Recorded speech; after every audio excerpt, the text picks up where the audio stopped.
இயேசு கிறிஸ்து நாமத்தின் நன்மையும் கிருபையும் சமாதானம் உண்டாவதாக. இந்த தியானத்துக்கு உதவியாக லூக்கா 12ஆம் அதிகாரம் 35-36 வசனங்களை எடுத்து வாசிப்போம். லூக்கா 12ஆம் அதிகாரம் 35-36 வசனங்கள்.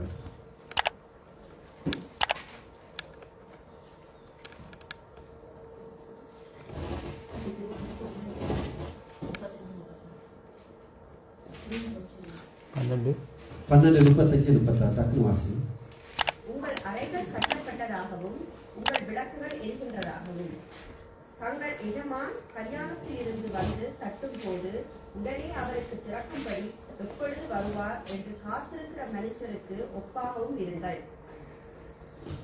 இந்த நாளிலும் ஆண்டவராகிய இயேசு கிறிஸ்து இந்த லூக்கா 12ஆம் அதிகாரத்தை நீங்கள் வீட்டில் போய் வாசித்து பாருங்கள். நாங்கள் வருகைக்கு எப்படி ஆயத்தப்பட வேண்டும் என்று ஆண்டவர் இங்கே 3 காரியங்கள் சொல்வதை நாங்கள் பார்க்கிறோம். இந்த நாளில் தேவ செய்தி அறைகள் கட்டப்படட்டும் என்ற தலைப்பில் எங்களோடு பேச விரும்புகிறேன். ஆண்டவராகிய இயேசு கிறிஸ்து பொது ஜனங்களோடு பேசிய செய்திகளும் உண்டு, சீசரிடம் பகிர்ந்து கொண்ட செய்திகளும் உண்டு. அவர் சிலைகளை ஊமையாகவும் மரப்பொருளாகவும் பேசினார், சிலவற்றை வெளியரங்காகவும் மனம் திறந்து பேசினார். வருகைக்கு எப்படி ஆயத்தப்படுவது, அந்த நிலையாத நாளை கர்த்தருடைய வருகை எப்படி இருக்கும், அந்த வருகைக்கு ஆயத்தமாக நாங்கள் என்ன செய்ய வேண்டும், வருகையில் யார் கைவிடப்படுவார்கள், யார் எடுத்துக் கொள்ளப்படுவார்கள், அதற்கு நாங்கள் எப்படி இருக்கணும், விழித்திருக்க வேண்டும். ஜெபத்தோட எத்தனையோ காரியங்களை ஆண்டவர் பேசியிருக்கிறார். தேவ பிள்ளைகளே, வருகையின் அடையாளங்கள் எல்லா இடத்திலும் காணப்படுகின்றன. எல்லா தீர்க்க தரிசனங்களும் நிறைவேறிவிட்டன. நாங்கள் வரலாற்றிலே ஒரு விளிம்புக்கு வந்திருக்கோம், சமத்தில் ஒரு ஓரத்தில் நின்று கொண்டிருக்கோம். ஆண்டவராகிய இயேசு கிறிஸ்து வருகையை அந்நிய கண்கள் அல்ல, சில வேளை நம்முடைய கண்களே காணும். ஏன்னா கடைசி காலத்து வந்திருக்கிறோம். இன்னைக்கு அநேகர் ஆண்டவருடைய வருகை குறித்து பேசுறதே இல்லை, அதை பற்றி சிந்திக்கிறதே இல்லை. ஏனோ தானோ என்று நாங்கள் வாழ்ந்து கொண்டிருக்கோம். அவர் உன்னை வாழாக்காமல் தலையாக்குவார், அப்படி ஆசீர்வாதிப்பார், இப்படி ஆசீர்வார், எங்க பார்த்தாலும் ஆசீர்வாத செய்திகள். ஆண்டவருடைய வருகையில யார் எடுத்துக்கொள்ளப்படுவார், யார் கைவிடப்படுவார், அதுக்கு நான் எப்படி பரிசுத்தப்படுத்தணும். ஆண்டவர் சொல்லுகிறார், அநியாயம் செய்கிறவன் இன்னும் அநியாயம் செய்யட்டும், அசுத்தம் உள்ளவன் இன்னும் அசுத்தமாகட்டும், நீதி செய்கிறவன் இன்னும் செய்யட்டும், பரிசுத்தம் உள்ளவன் இன்னும் பரிசுத்தமாகட்டும். இதோ நான் சீக்கிரம் வருகிறேன், அவன் கிரியைக்கு தக்கதாய் அவனுக்கு பலன் அளிப்பேன். இந்த அநேக ஊழியக்காரரை பார்க்கிறேன், ஆண்டோட வருகையை கொடுத்து பேசுறதில்லை, கடைசி கால செய்திகளை பேசுறது இல்லை. ஆசீர்வாதம் ஆசீர்வாதம் ஆசீர்வாதம். தேவனுடைய ராஜ்யத்தை நீதியை தேடும் போது ஆசீர்வாதம் கிடைக்கும். ஆண்டவர் தண்ட பிள்ளைகளை அள்ளி கொடுப்பார், அவர் கிள்ளி கொடுக்கிறதில்ல. ஆனா நாங்கள் ஆண்டவருடைய வருகையிலே இவ்வளவு செஞ்சு இவ்வளவு கஷ்டப்பட்டு ரட்சிக்கப்பட்டு ஆண்டவருக்காக ஓடி கைவிடப்பட்டோமானால் என்ன நிலைமை? நாம் செலவழிக்கும் ஒவ்வொரு வினாடியும் நாம் கல்லறையை நோக்கி, அதாவது மண்ணிலே புதைந்து போகும் நாளுக்காக எங்களுடைய சரீரம் அந்த மண்ணிலே அடக்கப்பட்டு புழு புழுத்து நாட்டம் எடுக்கும் நாளை நோக்கி ஓடிக்கொண்டிருக்கும் என்று ஒரு தத்துவ ஞானி சொன்னான். நான் அதை ஏற்றுக்கொள்ள மாட்டேன். நாங்கள் செலவழிக்கும் ஒவ்வொரு நிமிடமும் ஆண்டவராகிய இயேசு கிறிஸ்து வருகை நெருங்க முடியும். வருகைக்கு எப்படி ஆயத்தமாகுவது என்று ஆண்டவர் 3 காரியங்களை சொல்லுகிறார். முதல் சொல்லுகிறார் என்ன தெரியுமா? உங்கள் அறைகள் கட்டப்பட்டதா இருக்கணும். எங்கள் அறைகள் கட்டப்பட்டதா இருக்குதா? நான் சொல்லக்குள்ள உங்களுக்கு வரணும். 2வது, உங்கள் விளக்குகள் எரிகிறதா இருக்கணுமா? எங்களுடைய விளக்குகள் எரிகிறதா இருக்கணுமா? 3வது, அப்பர் எப்போது வருவார் என்று அவருக்காக நாம் காத்திருக்கணும். இந்த 3 காரியங்கள் கிட்ட இருக்கிறதா? ஆண்டவர் வரைக்கும் எதிர்கொள்ள போவோம். எங்கள் அறைகள் கட்டப்பட்டு இருக்கிறதா? எங்கள் விளக்குகள் எரிகிறதா இருக்கிறதா? எப்போது வருவார்? நான் ஜெபிக்கிறோமா? ஆண்டவரே சீக்கிரமாய் வரும், அந்த வருகையில் நான் காணப்படணும், கரெக்ட் காட்டுறாய் காணப்படணும், எத்தனை பேர் ஜெபிக்கிறோம்? கிறிஸ்தவ ஆண்டோட வருகை பத்தி இன்று கணக்கு இருக்கிறதே இல்லையே. முதலாவது லூக்கா 12:35 ஏ பகுதி மட்டும் வாசிப்போம். உங்கள் அறைகள் கட்டப்பட்டதாக போதும், உங்கள் அறைகள் கட்டப்பட்டதா இருக்கும் நான் சொல்கிறேன். அதாவது அறைகள் கட்டப்பட்டதா என்று ஆண்டவர் முதலாவது சொன்னார். அறை என்றால் என்ன? அறை என்றால் இடுப்பு. எங்க சரீரத்துல முழு பலன் எல்லாருக்கும் இடுப்பு. இடுப்பு பலன் இல்லாட்டி ஒன்றுமே செய்யலாம். எங்க சரீரத்துல வேலை செய்யலாம், ஓடையலாம், நடக்கலாம். இடுப்பு அவ்வளவுதான். பாருங்க, இந்த ராணுவத்துல யுத்தத்துக்கு ராணுவ வீரர் சென்றார் தானே, முதலாவது பெல்ட் தான் போடுவாங்க. பெல்ட் தான் அவனோட கம்பஸ், அந்த கத்தி, அந்த அவங்க குண்டுகள் எல்லாமே நிறைய எல்லாமே வச்சிருப்பாங்க. பழைய கால ராணுவ வீரர்கள் கூட அவனோட பால், சின்ன கத்தி, நிறைய சாமான்கள் அப்படியே பட்டி கட்டி வச்சிருப்போம் பழைய காலத்து வீரர்கள். கிராமங்கள் அவங்களுக்கு தெரியும், அந்த தண்ணி எடுக்க பெண்கள் போவாங்க அந்த கிணத்துகள், முதல் அதையே கட்டிக்கொள்வாங்க, தண்ணி கொண்டு சுமந்து கொண்டு போவாங்க. மீன் விற்கிற மீன் வியாபாரிகளை பார்த்துருப்பீங்க, அதை மீன் தலையை கூடையில் வச்சுக்கொண்டு சிலங்கெல்லாம் போவாங்க. அப்போ அதே நல்லா அந்த இடுப்பை கட்டி கொள்வாங்க. அப்போதான் என்ன செய்யும், உறுதியோடு அந்த பாரத்தை நாங்கள் சுமந்து கொள்ள செல்ல முடியும். தேவப்பிள்ளைகளே, அறை கட்டப்படும் என்பது தூர பயத்துக்கு நம்ம ஆயத்தப்படுத்துவது மட்டுமல்ல, அது ஒரு மன வலிமையை குறிக்கின்றது, மன உறுதியை குறிக்கின்றது.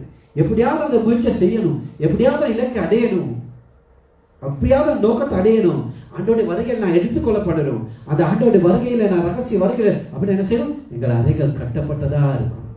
நாங்கள் ஒரு தூர பயணம் போறோம், அப்ப என்ன செய்யணும், எங்களோட அறைகள் கட்டப்பட்டதா இருக்கும். பிள்ளைகளே, அறை கட்டாமல் பண்ண நடக்கும். ஒரு நாங்கள் ஏதாவது மிச்சம் பார்த்து தூக்கிட்டு போறோம், ஒரு பெல்ட்டை போட்டு இருக்காமல் சும்மா லூஸா என்ன செய்யணும், போகல வயிறு குடும்பம் வேணும், அப்படி நடக்கல, வயிறு குடும்பல சோர்வு வரும், கலப்பு வரும்.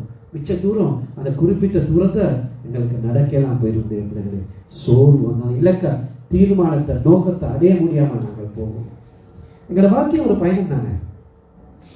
பாருங்க, நம்முடைய ஆவிக்குரிய பயணம் எப்போது ரட்சிக்கப்பட்டமோ அன்றைக்கு ஆரம்பிச்சு ஆண்டவராகிய இயேசு கிறிஸ்து வருகையில முடிவடைகின்றது. இஸ்ரேல் ஜனங்கள் எகிப்தின் அடிமைத்தனத்திலிருந்து விடுதலாக்கி கானானுள் போறார்கள். நாங்களும் என்ன செய்யணும், உலகமாகி எகிப்திலிருந்து புறப்பட்டு பரம கானானை நோக்கி பயணித்துக் கொண்டிருக்கோம் பரலோக ராஜ்யத்துக்கு. அப்போ என்ன செய்ய, எங்கள் அறைகள் கட்டப்பட்டதாக இருக்கும். ஆண்டவராகிய இயேசு கிறிஸ்துவ ஆண்டவரை நம்பி இருக்கணும்.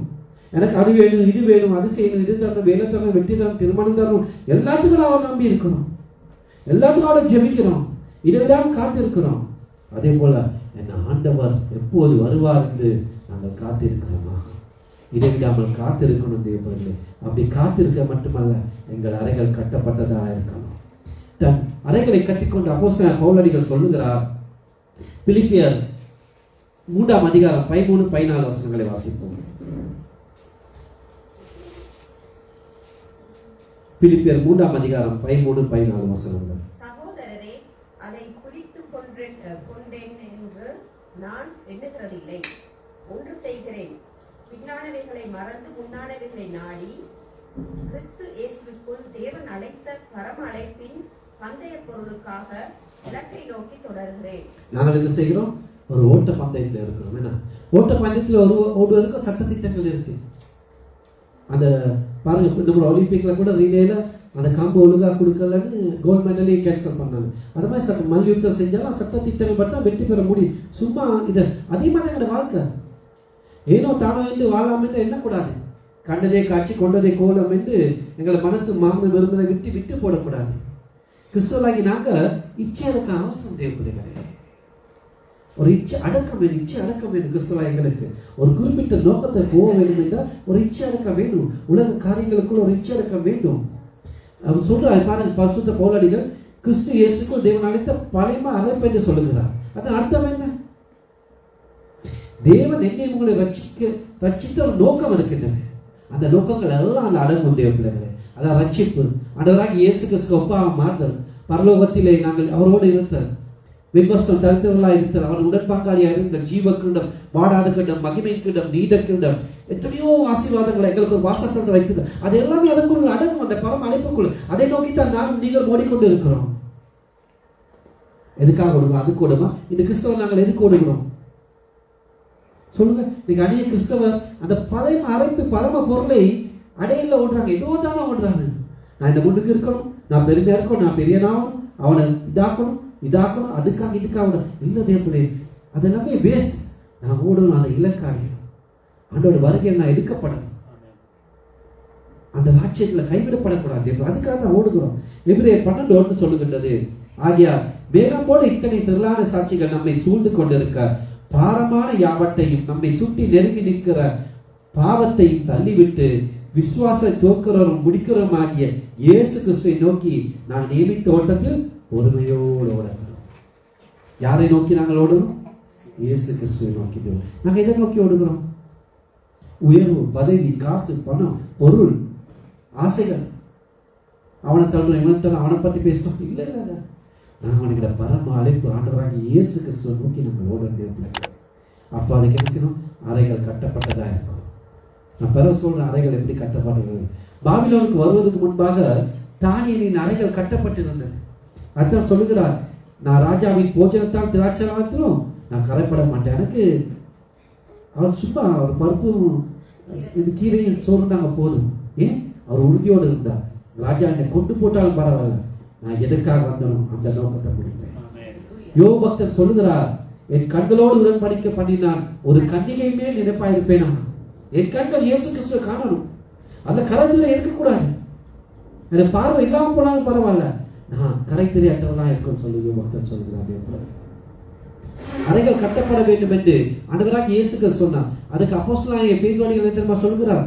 உங்கள் மனதின் அறைகள் கட்டப்பட்டதா இருக்க வேண்டும். சரத்தின் அறை இடுப்பு, மனதின் அறை என்ன? சிந்தனை. எங்கள் சிந்தனை என்ன செய்வது? அது கட்டப்பட்டிருக்கும் தேவ பிள்ளைகளே. மனதிலே எண்ணங்கள் அலைய போடக்கூடாது. நாங்கள் 2 நினைவுகளை தடுமாறக்கூடாது. எங்கள் நோக்கம் ஆண்டவருடைய வருகையில் எடுத்துக்கொள்ளப்படும். அதுதான் 2 உலகம், ஆண்டவர் இல்லை இல்லை இல்லை உலகத்தையே போயிடலாம். பொய்க்கு என்னது 2 தோணி வச்சு நிறைய பேர் அப்படித்தான். நிறைய பேர் நான் பார்க்கிறேன், உலகத்துக்கு காலை வச்சுக்கொண்டு ஆண்டவருக்குள்ள வேலை இல்லை, பொய் வேலை.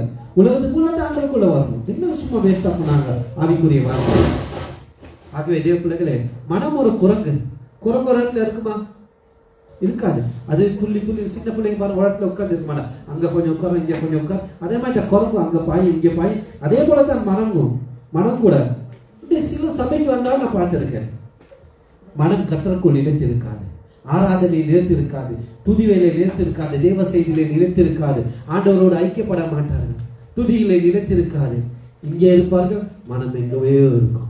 நான் வீடு கதவை முடித்து வந்தேன்னா நைட்டு போயிட்டு என்ன சமைக்கணும், காசை கசை மறந்து வச்சுட்டு வந்தேன்னா என்னென்னோ நினைவுகள் இருப்பாங்க, என்னெல்லாம் எண்ணிக்கொண்டு இருப்பாங்க. தேவ செய்திகளை கவனிக்க மாட்டாங்க, ஆண்டவரோடு ஐக்கியப்பட மாட்டாங்க, சோர்ந்து போயிட்டு என்னோ நினைவுகள் இருப்பாங்க. தேவ பிள்ளைகளே, சிந்தனை வேற எங்கே இருக்கும். அந்த நாவல் மரத்துக்கு குரங்கு கதை தெரியுமா? முதல்ல குரங்கிட்ட கேட்குமா, அவர் சொல்லுமா, என்னை பிடிக்கல, என்னை ஈரல மரத்து மேல வச்சு. அதே போலதான் இன்னைக்கு அநேக விசுவாசிகள் என்ன செய்யறாரு தெரியுமா? அவர் சரீரம் தான் சபையில இருக்கின்றது, ஆனா மனம் எங்கேயோ இருக்கின்றது, சபையில இல்லை. அநேக இங்க இருக்கிற போக்குல கூட ஆதியான உணர்த்துவாங்க. தேவ பிள்ளைகளே, நாங்கள் ஜெபிக்க போகிறோமா, உபாசிக்க போகிறோமா, சபைக்கு போகிறோமா, துதிக்க போகிறோமா, வாலிப கூட்டங்களுக்கு போகிறோமா, உபாச ஜெபங்களுக்கு போகிறோமா, தேவனுடைய ஆராதனைக்கு போகிறோமா, பைபிள் ஸ்டடிக்கு போகிறோம். எங்கள் மனதின் அறைகள் உறுதியாக கட்டப்பட்டு இருக்கும். நான் ஜெபிக்க போகிறேன், தேவனோடு ஐக்கியப்பட போகிறேன், தேவ செய்தியை காணமாக்கி அதன்படி நான் கொடுத்து வாழ போகிறேன், தேவனை சபையில வந்து துதித்து ஸ்தோத்திர பாட போகிறேன், அவரை உயர்த்த போகிறேன். என் சிந்தனைகளை பலகடிக்கிற அந்த சாத்தானின் வல்லமையை கிறிஸ்துவின் வல்லமையில் அழிந்து கொள்ளுகிறேன் என்று ஒரு தீர்மானத்தோட மனதின் அறைகள் உறுதியா இருக்கணும். தேவ பிள்ளைகளே, சரி, மனதின் அறைகள் என்று சொன்னால் அதை எப்படி நாங்கள் கட்டுப்படுத்துவது? எபிரேயர் 6:14 ஏ பகுதியை மட்டும் வாசிப்போம். எபேசியர் 6:14 எபேசியர் 6:14 ஏ பகுதி மட்டும்.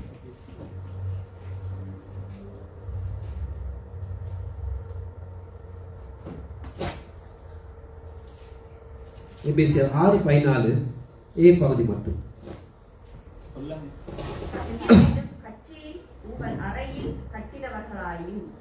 பாருங்க, சத்தியம் என்னும் கச்சை, அதுதான் என்ன? வேத வசனங்கள். வேதம் என்பது பரிசுத்த வேதாகம் மட்டுமல்ல, அது சத்திய வேதாகமும் கூட. அப்ப உங்கள் எப்படி அறைகள் கட்டப்பட்டிருக்கணும்? தேவனுடைய வசனங்களால் உங்களோட வாழ்க்கையை அனுபவித்துக் கொள்ள வேண்டும்.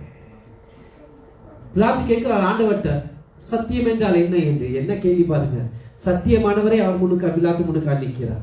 சத்தியத்தை குறித்து சாட்சி கொடுக்க அவர் பூமிக்கு வந்தார். அநேகரை ரட்சிப்பதற்கு இந்த பூமிக்கு வந்தவர். அவரை நானே வழியும் சத்தியமும் ஜீவனும் என்றவர். அவர்கிட்ட போயிட்டு கேட்கிறார், சத்தியம்னால என்ன? ஆண்டவராக இயேசு கிறிஸ்து சத்தியம், தேவனான வேதமே சத்தியம், வேதத்தின் வழிகள் சத்தியம். ஆகிய எங்களுடைய ஆவிக்குரிய வாழ்க்கை எப்படி இருக்கணும்? அறைகள் ஆண்டவருடைய வார்த்தைப்படி, வசனங்கள் படி நான் கட்ட முடியும். அப்ப எங்கள் அறைகள் கட்டப்பட்டிருக்கணும், ஆண்டவருடைய வார்த்தையின் படி வாங்கணும். இந்த பைபிள்ல சொல்லப்பட்ட வசனங்கள் படி நான் வாங்கணும். அவர் சொன்னார், இவர் சொன்னார், உலக காரியங்கள் படியில. அப்பதான் எங்கள் அறைகள் கட்டப்பட்டதா இருக்கும். பாருங்க, போர்க்காலத்து ஆயுதங்கள் நீங்க வாசிக்கலாம். அதுல முதல் என்ன சொல்லப்பட்டது? சத்தியம் என்னும் வார்க்கச்சை என்று எபேசியர் 2 பார்க்கலாம். சத்தியத்தை நாங்கள் உறுதியா பற்றிக் கொள்ளணும். சத்தியம் என்றால் ஆண்டவராக இயேசு கிறிஸ்து வார்த்தையான வார்த்தை. ஆண்டவராக இயேசு கிறிஸ்து அந்த வார்த்தையை நம்ம உறுதியை பற்றிக் கொள்ளணும். அப்போதான் அந்த வார்த்தைகளை உறுதியை பற்றிக் கொள்ளும். நாங்க வார்த்தைகள் உண்மையா இருந்தால் தான் ஆண்டவர் எங்களுக்குள் உண்மையா இருப்பார். எங்கள் அனுதின வாழ்க்கையில் நான் சத்தியத்தை பயன்படுத்த வேண்டும். ஆண்டவராக இயேசு கிறிஸ்து பயன்படுத்த வேண்டும். ஒவ்வொரு காரியங்களிலும் எண்ணங்கள் எங்களை அப்படியே சத்தியத்தை கொண்டு சோதிக்கும் போது நாங்கள் வலிமை பெற்று பாதுகாப்பு அடைவோம். அப்பதான் எங்கள் அறைகளை கட்டப்பட முடியும். ஆண்டவராக இயேசு கிறிஸ்துக்குள்ளாய் அவர் தான் சத்தியம், அவர் தான் வார்த்தை. அவருக்கு இன்னொரு பேர் வார்த்தையானவர், சத்தியமானவர்.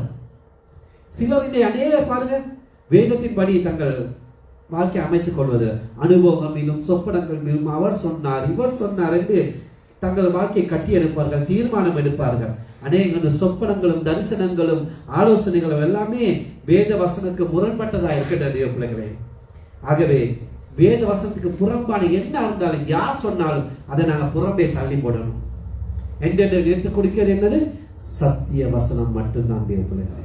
ஆண்டவருடைய வார்த்தை மட்டும் நினைத்திருக்கும். வானமும் பூமியும் ஒளிந்து போகும், கர்த்தருடைய வார்த்தைகளே ஒருபோதும் ஒளிந்து போடுவதில்லை.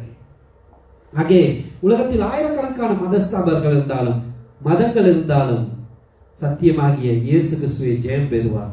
சத்தியமாகிய கிறிஸ்துவை ஜெயம் பெறும். ஆக எங்கள் அறைகள் கட்டப்பட்டதா இருக்கு.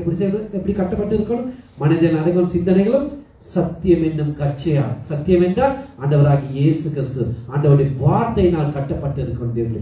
அந்த வார்த்தைகள் கட்டப்பட்டு அப்படியே நாங்கள் அந்த ஓட்டத்தை, நான் நியமித்த ஓட்டத்தை, அந்த பரம அழைப்பின் பந்தய பொருளை நோக்கி ஓடும் போது தான் தேவ பிள்ளைகளே எங்கள் அறைகளை கட்டப்பட்டு ஸ்ட்ராங்கா அந்த குறிப்பிட்ட தூரத்தை ஓடி முடிக்க முடியும்.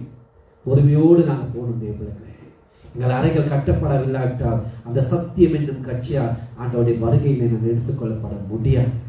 இரண்டாவது லூக்கா 12ஆம் அதிகாரம் 35ஆம் வசனம் பி பகுதியை மட்டும் வாசிப்போம். லூக்கா 12:35.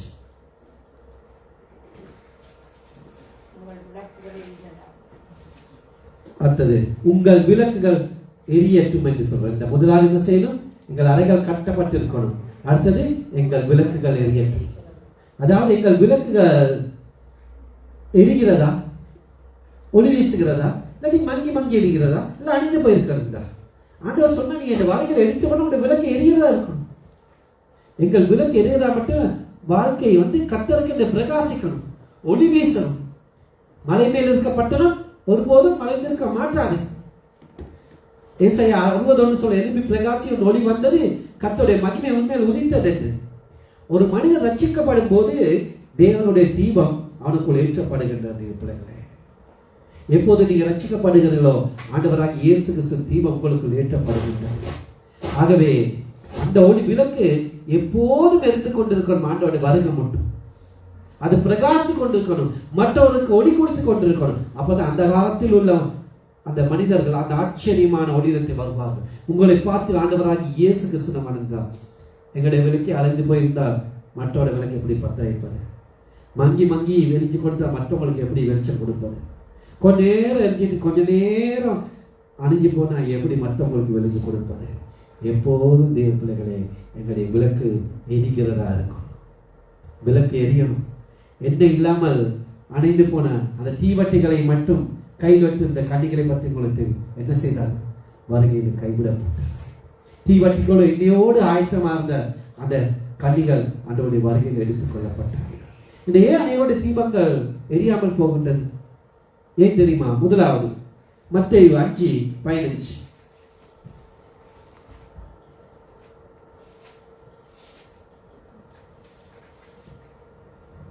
விளக்கை கொளுத்தி மரக்காலால் மூடி வைக்காமல் விளக்கு தண்டின் மேல் வைப்பார்கள், அப்பொழுது அது வீட்டில் உள்ள யாவருக்கும் வெளிச்சம் கொடுக்கும். ஏன் தெரியுமா? முதலாவது மரக்காலால் அவர்கள் விளக்கை மூடுறது.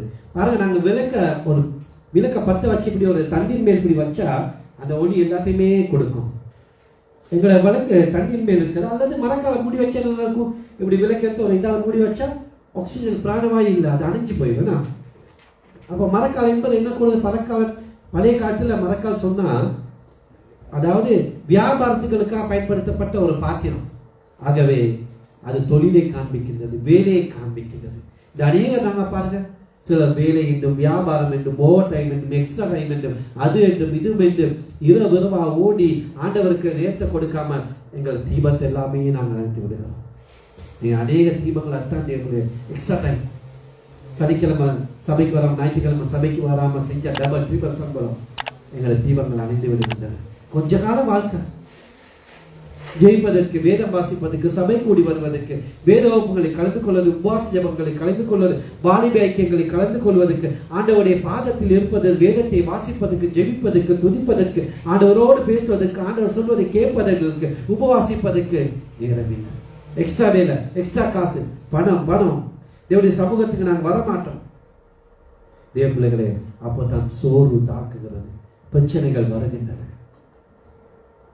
ஆகவே இது உண்மையான ஒரு சம்பவம். தேவ பிள்ளைகளே, இந்தியாவில் ஒரு லோரி டிரைவர் ஒரு சாட்சி சொன்னா நான் பார்த்தேன்.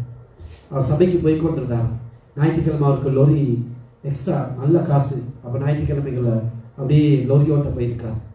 ஒரு நாள் அப்படியே ஓட்டி கொண்டு போய் பட்டத்துலேருந்து அப்படியே லோரி பிறண்டுனான். அப்படியே பிறண்டு கொண்டு போயிட்டான். அப்போது ஓ இயேசுவே என்று சொல்லி கத்துனான். அப்படியே அந்த லோரியை அவர் உணர்ந்தார். ஒரு கரம் பிடித்து அப்படியே மரங்களுக்கு இடையாய் அப்படியே சொல்வது போல. அப்போது உணர்ந்தார், ஞாயிற்றுக்கிழமை சேர்ச்சுக்கு வராத தான் என்று பிரச்சனை. அண்டையிலிருந்து ஒழுங்காய் ஆண்டவருக்காக எழுந்து பிரகாசம் இந்த ஒரு பெரிய ஊழியக்காராக இருக்கிறார். அதே போல ஆகிய முதலாவது நீங்கள் அநேகம் எங்களுடைய விளக்குகள் எரிய காரணம் நாங்கள் விளக்கு போட்டுன்னா மரக்காலினால் மூடுகிறோம். மரக்காலினா வேலை எக்ஸ்ட்ரா டைம் ஓவர் டைம் என்று மூடுகிறோம். ரெண்டாவது லூக்கா 8:16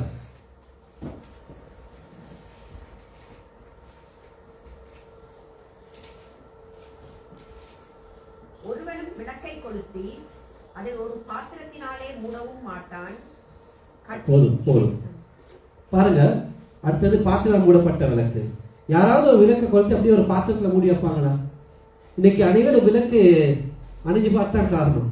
பாத்திரம் என்பது குடும்ப வேலைகளை குறிக்கின்றது. இந்த பாருங்க, சில சகோதரர் காலையிலிருந்து நைட் மட்டும் சமையலும் கையுமாக பாத்திரமாக எங்கேயாவது ஒரு புது பாத்திரங்கள், அழகான பாத்திரம் கண்டு அப்படியே வாங்கி அடிக்க வைப்பாங்க. மாமியாருக்கு ஒரு சமையல், மகளுக்கு ஒரு சமையல், மகனுக்கு ஒரு சமையல், புருஷனுக்கு ஒரு சமையல், விருந்தாளிகளுக்கு ஒரு சமையல், சமையல் கிச்சன்லேயே இருப்பாங்க. ஜெபிக்க, வேதம் வாசிக்க, ஆண்டோட ஐக்கியம் கொள்ள, ஆண்டோட தொடர்பு கொள்ள இல்லை. ஒரு 2 மணித்தியாலும் ஆண்டோட செலவழிக்கு இல்லை. மாட்டால் சமையல் வேலை மும்முரமாக ஈடுபட்டு மரியாதை என்ன செஞ்சா ஆண்டவராகி இயேசு கிறிஸ்து பாதத்திலிருந்து தன்னை விட்டு எடுப்பார். நல்ல பங்கை இவருடைய வார்த்தைகளுக்கு கோபமாக கொண்டிருந்த மாத்தாளை பார்த்து ஆண்டவர் என்ன சொல்றார்? மாத்தாளே நீ அநேக காரியங்களை குறித்து கவலைப்பட்டு கலங்குகிறாய், தேவையானது ஒன்றே, மரியாதை தன்னை விட்டு எடுப்பாத நல்ல பங்கை தெரிந்து கொண்டார். தேவனுடைய முதல் தேவனுடைய ராஜ்யத்தினுடைய நீதியை தேடுங்க. அப்போது இவையெல்லாம் கூட கொடுக்கப்படும். முதல் ஆண்டவருக்கு முக்கியத்துவம் கொடுப்போம். எங்கள் ஜெப வாழ்க்கை, வேத வாசிப்பு, உபவாசம், ஊழிய வாழ்க்கை, விசுவாச வாழ்க்கை, பரிசுத்த வாழ்க்கை, சபை ஐக்கிய வாழ்க்கை, எங்கள் பாத்திரங்களை மூடி போடக்கூடாது. பிள்ளைகளை வீட்டு வேலை அந்த வேலை, சமையல் வேலை அந்த வேலை இல்லை, ஆண்டவருக்கு கொடுக்க வேண்டிய நேரத்தை கொடுங்க. முதலாவது. மூன்றாவது இன்னொரு கூட்டம் இருக்கின்றது. லூக்கா 8:16 வாசிப்போம். அதே கட்டிலின் கீழே வைக்கவும் மாட்டான். பாருங்க, யாராவது நாங்க விளக்க கொடுத்து கட்டில கீழே வைப்போமா? முதலாவது கூட்டம் என்ன செய்யும்? மரக்கால் மூடுவாங்க. ரெண்டாவது பாத்திரத்தினால் மூடுவாங்க. பாருங்க, ஒரு மரக்கால் மூடுறவனு இருப்பாங்க, பாத்திரத்தினால் மூடாது. இந்த மூன்றாவது கூட்டம் கட்டிலுக்கு கீழே டேஞ்சரஸ். கட்டிலுக்கு கீழே நீங்க விளக்க வச்சா என்ன செய்யும்? அப்படியே எரிஞ்சு போயிடும். கட்டில் இருக்க இடம் கூட கணனித்திரை நாபி சோபர், சொகுசு வாழ்க்கையை குறிக்கின்றது. நீங்க அநேக சோபர், சபைக்கு வர சோபர், இதை 2 மணிக்கு அங்க போய் என்ன செய்யணும்? சுகபோகமா சொகுசு வாழ்க்கை, சந்தோஷமான வாழ்க்கை. சபையை போய் என்ன செய்யறது? அங்க போய் சினிமாவுக்கு அங்க போகும், இங்க போகணும், அதை கொடுக்கின்றது. இப்படிப்பட்டவர்களுக்கு ஆத்ம பாரங்கள் இதுதான் டேஞ்சர். தேவப்பிள்ளைகளே, இந்த கட்டிலுக்குள்ள விளக்க டேஞ்சர், சோம்பல்தனமான ஆண்டோடைய சமூகத்தை உதாசீனம் செய்யறது. இப்படிப்பட்டவர்களுக்கு ஆத்ம பாரம் இல்லை, ஜெபாவி இல்லை, நித்தியத்தை குறித்து கவலை இல்லை, தேவ சமூகத்தை குறித்து கவலை இல்லை, தேவ ராஜ்யத்தை குறித்து கவலை இல்லை, ஆண்டவருடைய வருகை குறித்து கவலை இல்லை, சபையை குறித்து கவலை இல்லை, ஆண்டவரை குறித்தே சபைகளே. நீங்க அநேகம் சொல்லுவாங்க, ஏன் சிஸ்டர் ஏன் பிரதர் வரல? என்ன பிரதர், 5 நாளும் வேலை இருக்கிறது, ஞாயிற்றுக்கிழமை ஒரு சனிக்கிழமை அன்னைதான் உடுப்பு துவைக்கணும். இந்த 2 மணி தேவையா இந்த சபைக்கு வர? அன்னைதான் கடைக்கு போகணும், மார்க்கெட்டு போகணும், இந்த 2 மணி தேவையா? அப்ப என்ன விளங்குது? எத்தனை பேர் சொல்லி இருக்கிறாங்க. சலமோன் ஞானி நல்ல ஒரு உதாரணம் சொல்லுகிறார். நீதிமொழிகள் 6:9 எடுத்து வாசிப்போம். நீதிமொழிகள் 6:9.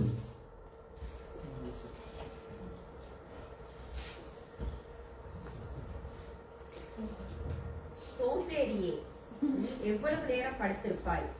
எப்பொழுதும் தூக்கத்தை விட்டு எழுந்திருப்பாய். 6 சோம்பேறியே, நீ எறும்பினிடத்தில் போய் அதன் வழிகளை பார்த்து ஞானத்தை கற்றுக்கொள். இப்படிப்பட்ட சோம்பேறிகள் எவ்வளவு நேரம் கைகளை முனைக்கொண்டு படுத்திருப்பார்கள்.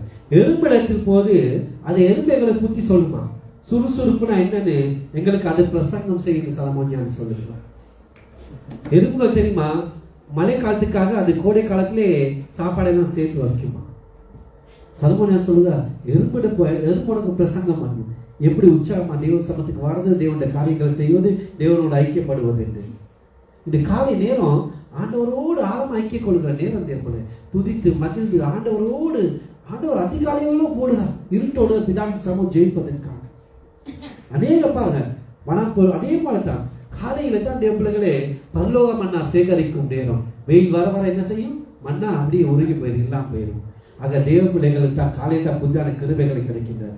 ஆகவே ஆபிரகாம் லிங்கன் அமெரிக்கா ஜனாதிபதியா இருந்தவர் கூட அதிகாலை 4 மணிக்கு எழும்பி ஆண்டவரோடு சமூகத்தில் நின்று பேசி ஜெபித்து விட்டு தான் அந்த காரியங்களை செய்வார். ஆகவே தேவ பிள்ளைகளை எங்கள் விளக்குகள் எரிய வேண்டும். நான் இந்த 3 காரியங்களால் எங்களை விளக்கு அணைத்து போடுங்க. மரத்தினால் மூடக்கூடாது, பாத்திரத்தினால் மூடக்கூடாது, கட்டில் கீழே கொளுத்தி வைக்கக்கூடாது. எங்கள் விளக்கு எரிய வேண்டும் மட்டுமல்ல, அது பிரகாசிக்க வேண்டும், மற்றவர்களுக்கு அது ஒளி கொடுக்க வேண்டும். எங்களை உள்ளமாய விளக்கு ஆண்டவராகிய இயேசு கிறிஸ்துவின் மகிமை பிரதிபலிக்கின்றது. விளங்குதா? எங்கள் உள்ளத்துல எப்ப ரட்சிக்கப்பட்டமோ அப்ப அந்த தீபம் ஏற்றப்படுங்க. எங்களை பார்த்தால் ஆண்டவரிடத்தில் அநேகர் வருவார். பாருங்களோட வாழ்க்கை.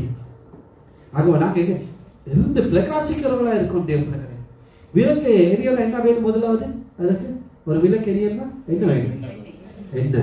என்ன அது அதான் பரிசுத்த ஆவியானவர். அந்த எண்ணங்களை நிறைவேற்றிய தேவ ஜெபத்தை ஸ்தோத்திர தேவனோடு ஐக்கிய கொள்ளப்பட்டால் பரிசுத்த ஆவி எங்களுக்குள் இருக்கிறார். அந்த என்ன மட்டும் இருந்தா போதுமா? விளக்கு வேற என்ன வேணும்? திரி வேணும். ஆகவே அந்த விளக்கெரிய நீளமான திரி எங்கள் உள்ளத்தில் பரிசுத்த ஆவி மட்டும் வந்தா போதாது. பரிசுத்த ஆவியான அந்த எண்ணெயோடு மூழ்கி இருக்கிறது. அதாவது ஆவியானோட ஐக்கியம் கொண்டிருப்பது அவசியம். அனுதினமும் ஜெபிக்கணும், வேதத்தை வாசிக்கணும். அப்போதான் ஆண்டவரோடு ஐக்கியம் கொண்டு இருக்கும்போது அந்த எண்ணெயோடு அந்த திரி அப்படியே அந்த எண்ணெய்க்குள்ள அப்படியே அந்த எண்ணெயோடு இதாவி அது அப்படியே மங்கி அது ஒளி வீசிக்கொண்டே இருக்கும். எண்ணெயும் அந்த திரியும் அப்படி இருந்தோம். அதே மாதிரி தான் பரிசுத்த ஆவியான ஆழமாக ஐக்கியம் கொண்டிருக்கும் போது ஆவியானவர் எங்களுக்குள் வெளிச்சத்தை கொடுப்பார். தேவ அப்போ நான் நீரூட்ட நடப்பட்ட அந்த மரம் அருமையான கனிகளை கொடுப்பது போல, அந்த கண்மலையின் மேல் கட்டிய வீடு உறுதியா இருப்பது போல ஆவியானோடு நாங்கள் ஆழமாய் தொடர்பு கொண்டு இருக்கும் போது எழுப்பி பிரகாசிக்க முடியும் தேவர்களே. ஆகவே அப்போதான் எங்கள் ராஜாக்களும் எங்கள் ஜாதிகளும் எங்களுக்கு ஓடி வருவது. ஆகவே முதலாவது ஆண்டவருடைய வருகை இருக்க ஆலோசனை உங்கள் அறைகள் கட்டப்பட்டதா இருக்கணும். 2வது எங்கள் விளக்குகள் எரிகிறதா இருக்கும். எங்களுடைய விளக்கு எதுவும் நாம் மூடக்கூடாது, மரக்கால் மூடக்கூடாது. தொழில் பிசினஸ் வேலை எக்ஸ்ட்ரா டைம் பார்த்து தான் பெண்கள் வீட்டு வேலை என்று. இப்ப ஆண்களும் அப்படிதான், பெண்கள் மட்டுமில்லை ஆண்களும் சமையல் இதாகிட்டாங்க. ஏன்னா அடுத்தது கட்டிலிக்கிற சோம்பேறி தான், சொகுசு வாழ்க்கை. கடைசியாக லூக்கா 12:36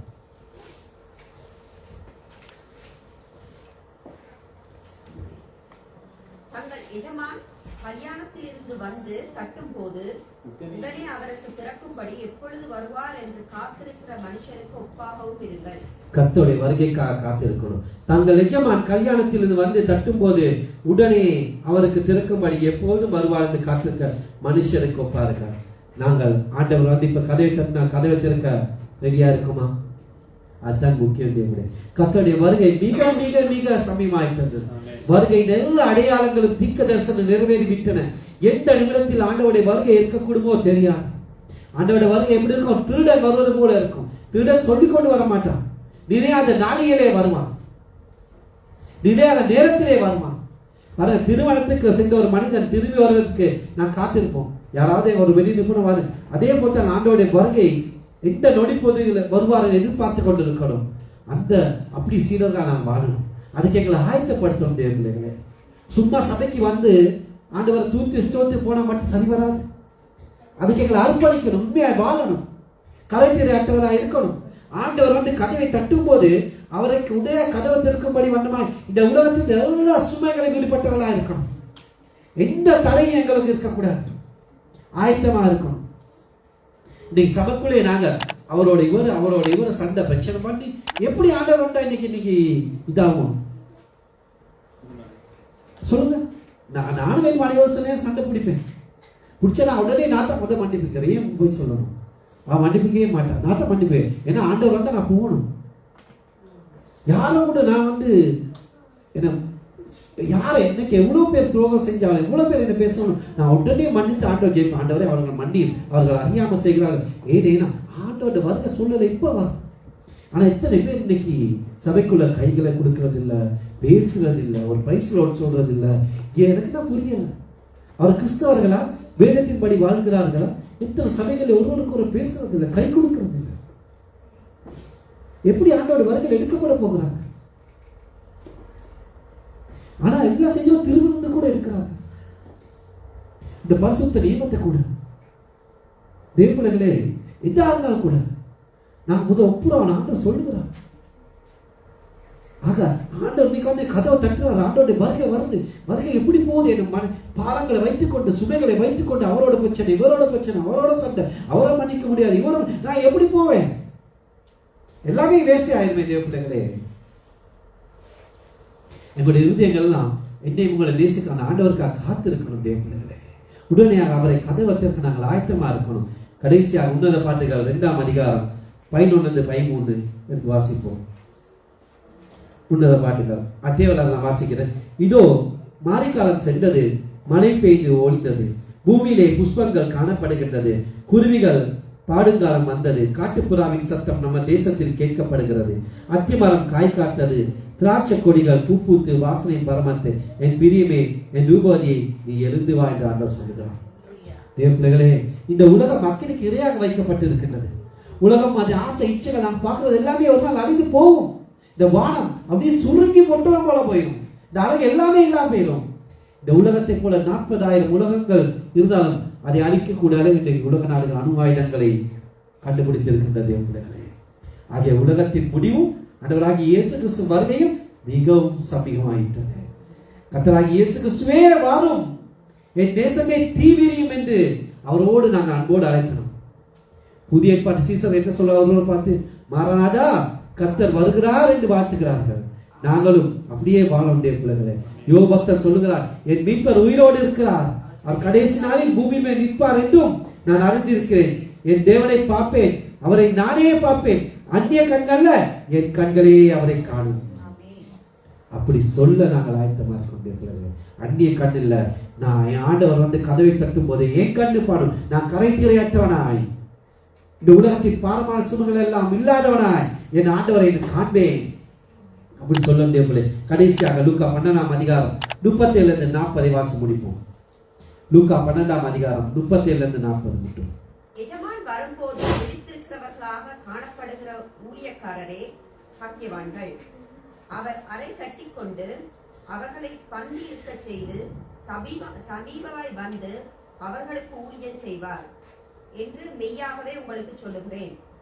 அவர் 2ஆம் சாமத்திலாவது 3ஆம் சாமத்திலாவது வந்து அவர்கள் அப்படியே இருக்க கண்டால் அவ்வூழியக்காரர்கள் பாக்கியவான்கள். திருடன் இந்நேரத்தில் வருவான் என்று வீட்டெஜமானுக்கு தெரிந்திருந்தால் அவன் விழித்திருந்து தன் வீட்டை கண்ணமிட விட்டான் என்று அறிந்திருக்கிறீர்கள். அந்தபடியே நீங்கள் நினையாத நேரத்தில் மனுஷகுமாரன் வருவார், ஆகையால் நீங்களும் ஆயத்தமாய் இருங்கள் என்றார். ஆமென். அந்தபடியே நீங்கள் நினையாத நேரத்தில் மனுஷகுமாரன் அருமை ஆண்டவர் எனக்காம் உங்களுக்காம் ஜீவனை விட்டு ஆண்டவர் வருவார். ஆகவே என்ன செய்யணும்? நாங்கள் ஆயத்தமா இருக்கணும் தேவ பிள்ளைகளே. ஆகவே என்ன, எஜமான் கல்யாணத்திலிருந்து தட்டும் போது உடனே வருவார். ஆகவே எஜமான் வரும்போது விழித்திருக்கிறவராக காணப்படும். ஊழியக்காரரை நாங்கள் யாரும் பாக்கியவானோம், அவர் அவரை கட்டிக்கொண்டு எங்களுக்கு அவர் ஊழியம் செய்வார். ஆகவே அன்பானவர்களே, என் ஆண்டவருடைய வருகை மிக மிக மிக சமீபமாயிற்று. அந்த வருகைக்கு நாங்கள் ஆயத்தப்படும். ஒரு விசை எல்லோரும் அப்படி எழுந்திருந்து இந்த கேட்ட வார்த்தையின்படி ஆண்டவருடைய வருகையில் நாங்கள் கைவிடப்படக்கூடாது, எடுத்துக்கொள்ளப்பட வேண்டும் தேவ பிள்ளைகளே. ஆக என்ன செய்ய வேண்டும்? எங்கள் அறைகள் கட்டப்பட்டதா இருக்க வேண்டும். எப்படி எங்கள் அறைகள் கட்டப்பட வேண்டும்? சத்தியம் என்னும் கச்சேனால். சத்தியம் என்றால் ஆண்டவராகிய இயேசு கிறிஸ்துவின் வார்த்தை. அவருடைய வார்த்தையினால் எங்கள் அறைகள் கட்டப்பட்டதா இருக்கணும். அடுத்தது எங்கள் விளக்குகள் எரிகிறதா இருக்கணும். பிள்ளைகளே, அந்த விளக்குகள் எரிந்து பிரகாசிக்கிறார், ஒளி வீசுகிறாரா, மற்றவர்களுக்கு அது பிரகாசமான. அந்த காலத்திலோ மக்கள் ஆச்சரியமான ஒளித்து வரத்தக்கதா மலை மேல் இருக்க பட்டணம் மறைந்திருக்க மாட்டாது என்ற வார்த்தையின்படி அநேக நம்மிடத்தில் வரணும். அந்த விளக்க மரக்காலினால் மூடக்கூடாது. அதாவது தொழில், வேலை, extra time, over time, extra காசு மூடக்கூடாது. பாத்திரத்தினால் மூடக்கூடாது. சமையல் வேலை, அது வேலை, வீட்டு வேலை, இந்த வேலை கட்டளைக்கில வைக்கக்கூடாது. சோம்பல், சுகமான வாழ்க்கை, சொகுசு வாழ்க்கை, களியாட்டங்களினாலே இதாக்கூடாது. பிள்ளைகளை ஆண்டவருக்காக எழுந்து பிரகாசிக்கணும். அடுத்தது நிஜமான் என் அருமை ஆண்டவர் எனக்காக உங்களுக்காக ஜீவனை விட்டு ஆண்டவர் எப்போது வருவார் என்று எப்போது விழித்திருக்க வேண்டும். தேவ பிள்ளைகளை ஆயத்தமா இருக்க வேண்டும். இத்தகைய காரணங்களுக்காக நாங்கள் ஆயத்தமா இருக்கணும். ஆக எல்லோரும் சொல்லுமா, ஆண்டவரே அப்பா